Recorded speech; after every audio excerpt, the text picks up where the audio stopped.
funny. You're right. That's how I felt when those two were finished. I wanted to know how come I've been following for a while. With all that I know, and I've been to those high places, and I felt the self-empowerment, how come I'm not more excited about creation? Sometimes I wake up and I'm back to zero, you know? Well, don't misunderstand what that means, because once you're in the receptive mode, the impulses that come are the next logical step and the next logical step and the next logical step.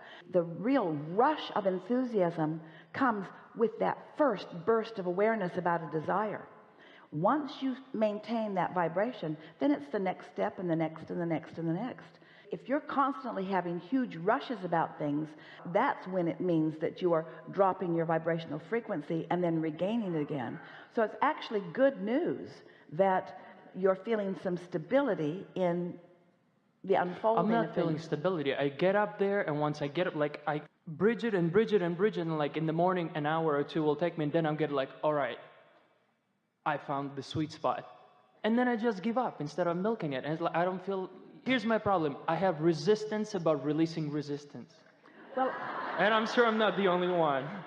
Almost everyone does, but we think that you are misinterpreting something, because we agree with you. There is nothing as exhilarating as a conscious awareness that you're in that sweet spot where you are in alignment and ideas are flowing, and you're witnessing evidence of your alignment just by the nice people that you're interacting with, by the ease of your day, by the way ideas are flowing to you, by the continuity of your day.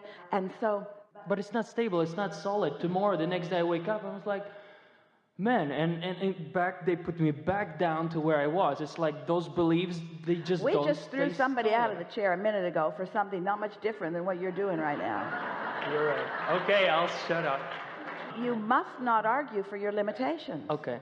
I just wanted to expand on that. Of course it takes practice to maintain that stability, but here's what we want you to feel, to know, while we are knowing it and expressing this to you.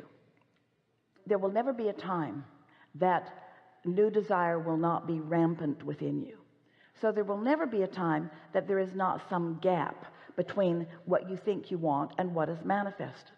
But the maintenance of that sweet spot, we are appreciating your contribution here, because that really is what living happily ever after is. More conditional. And there's something to be said for not demanding this high intensity movement at all times, but resting in the satisfaction of the natural unfolding. In other words, we think the sweet spot feels like these things. It feels like exhilaration, especially when you first realize a desire. And then it feels like interest or knowing. It feels like satisfaction. It feels like ease and flow. It doesn't feel like bouncing off the wall enthusiasm every single minute. That would be exhausting to you, and that actually is more of an indication of resistance than just that nice ease and flow. Now, if you are really plummeting into true agitation or despair or blame or something like that, then it might be good for you to tune yourself a little bit by working on some processes to help you to focus more in the direction of what you're wanting. The reason that we are offering to Esther a vibration that has inspired her to find the word witness, the reason we are wanting you to feel what witnessing the good that you have accomplished vibrationally, that really is what deliberate creation is about. Which what it means is, watch for the results of my mood.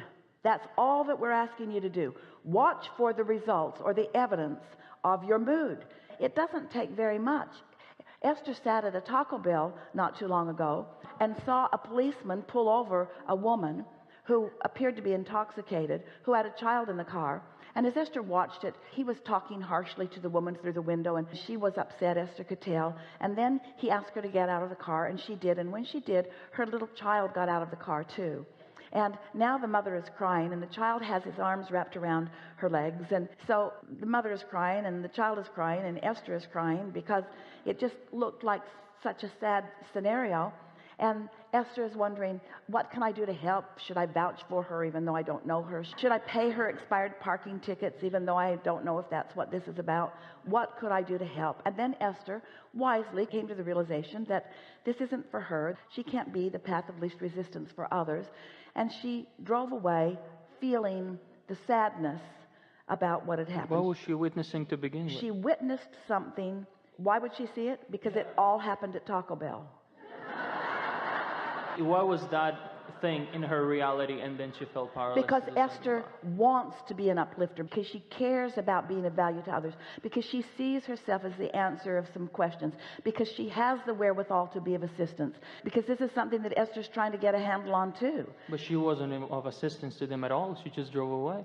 Because she realized that if she had gotten involved, the policeman would not have honored it. He would not have allowed it. He would have told her to get back in her car. She was wise enough to know that she took that resistance far enough and felt it long enough that there was not value in moving forward with it any longer. So here was the mood that she experienced, and you make a good point. How was she able to get to that mood? Well, it's really beside the point how I got to this mood. I'm having this mood.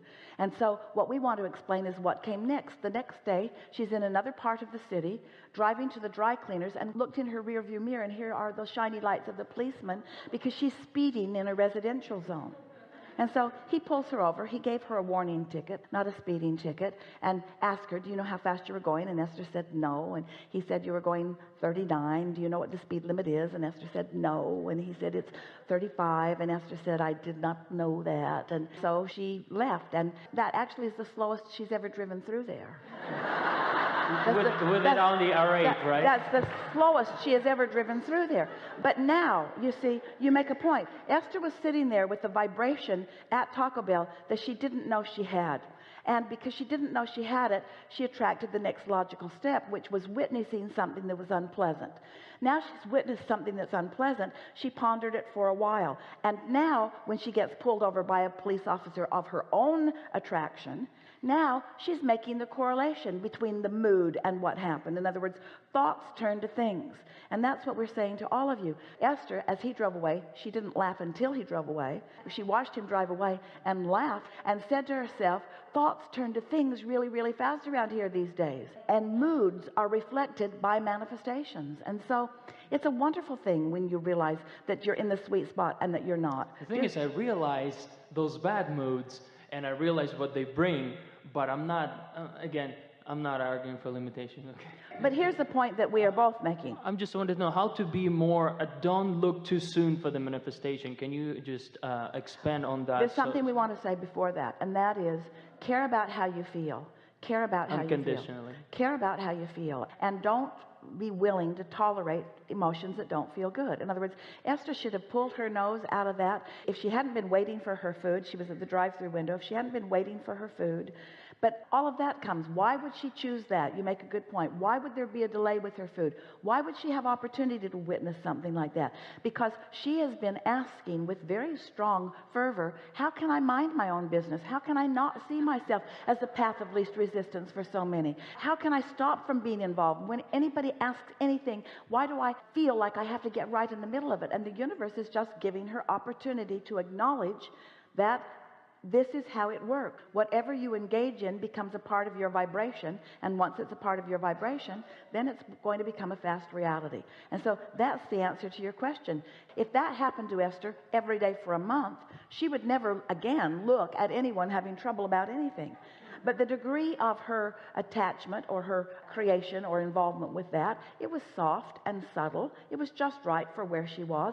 It gave her the meaningful experience. It made her say, she says every day to herself, several times a day, I love the idea of thoughts turning to things.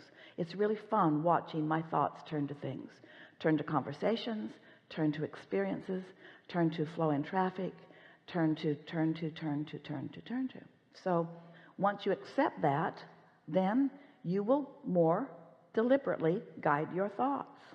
It's like having an experience where you're co-creating with someone and you have an agreement and they don't honor the agreement, and then they want you to compensate for what they didn't do. Well, these are the perfect words. Everyone must experience the law-based given consequences of their own vibrational offering. And there are a lot of uplifters like you and like Esther who are trying to soften the consequences of others' lack of understanding or their lack of deliberate focus. And so the more resourceful you are because you're tuned in to this energy more, then the more likely you are to want to use the resources that are flowing through you in terms of clarity or energy or action or all kinds of manner of things, even dollars.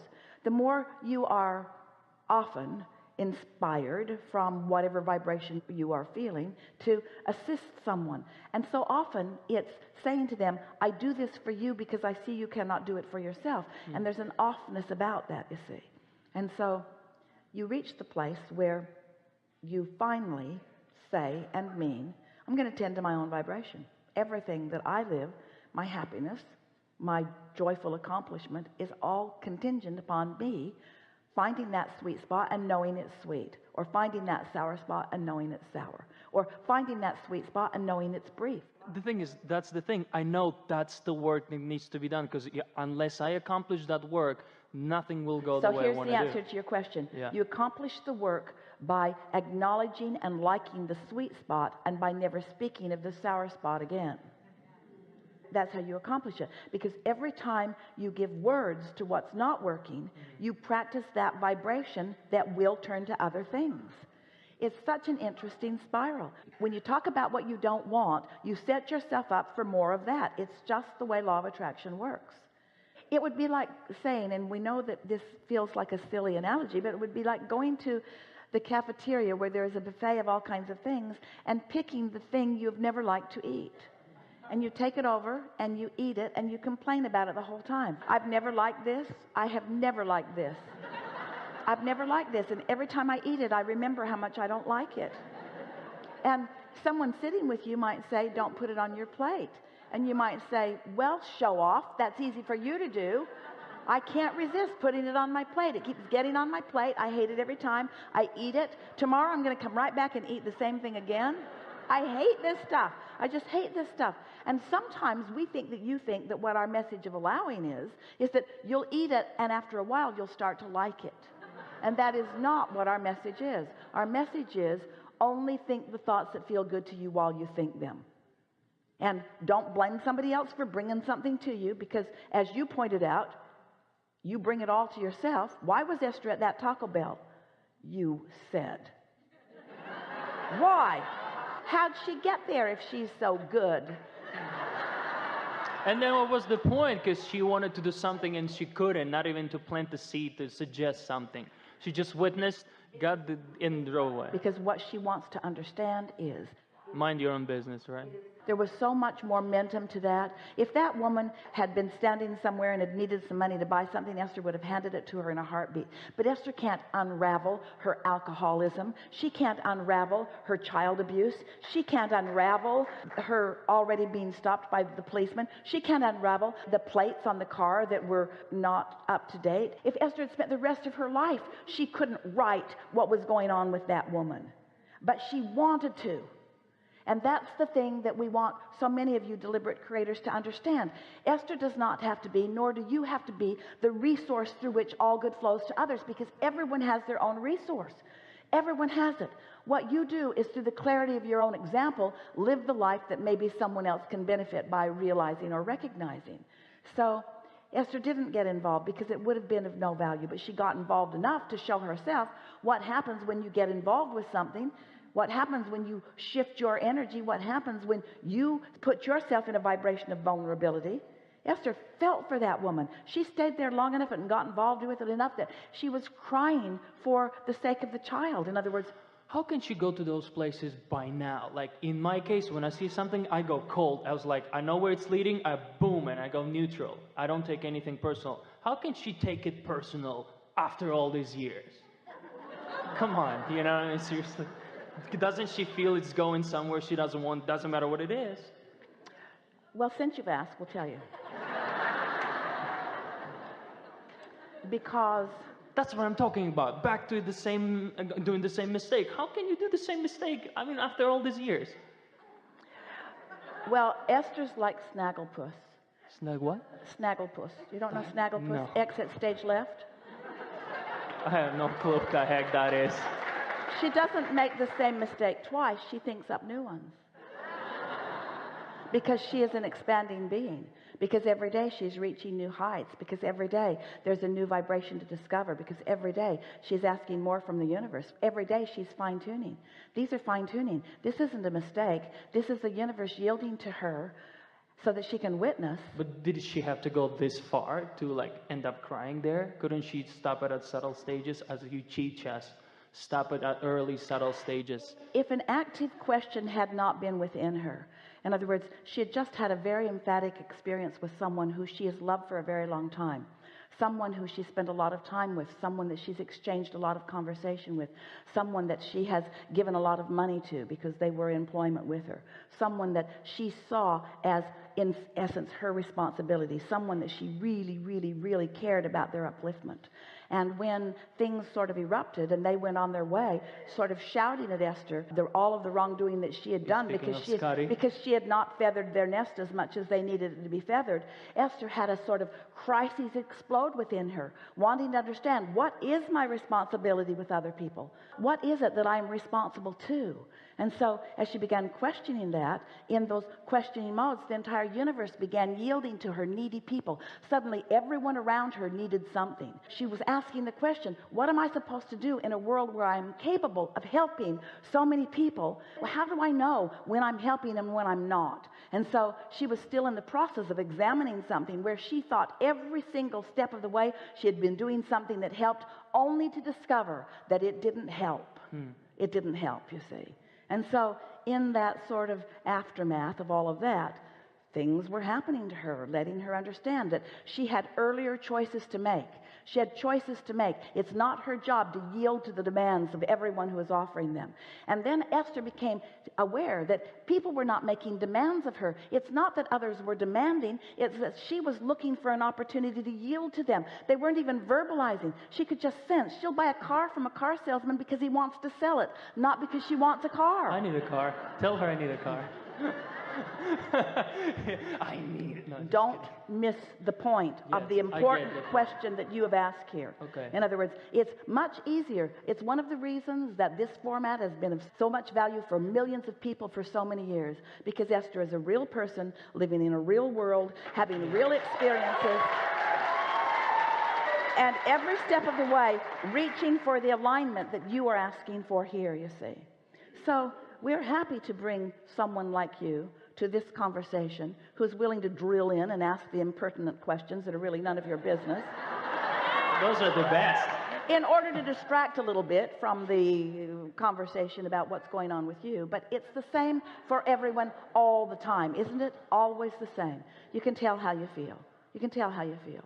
And so Esther's decided not to be such a bleeding heart. She's decided not to be someone who's so invested in what other people are doing, because she's finally getting it. Not all the way got it, but she's finally getting it, that she does not create their reality. She creates her reality. They create their reality. And when she rendezvous with someone, she takes seriously the fact that they have rendezvoused. She understands that there's something, as you were pointing out, powerfully and importantly and brilliantly. Nobody lives anything that they are not a vibrational match to. But that's the whole point. It's not wrongdoing. It's witnessing. It's not wrongdoing. Yeah. It's how you gain your balance. That's like saying you should never get better at anything, when the truth is you're getting better at everything. Yes? Yeah. You know, so, also, if I may, sitting there and listening, I got a new insight.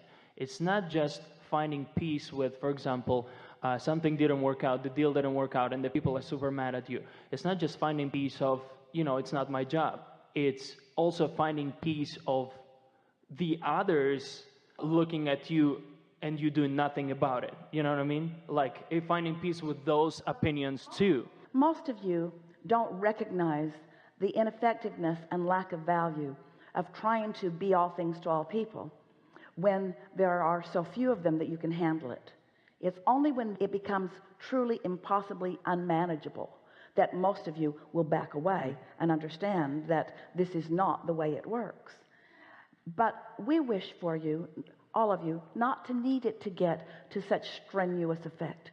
We would like you to recognize earlier on, but words don't teach. It's only through life experience that you come to know, isn't it? Yeah. Yeah.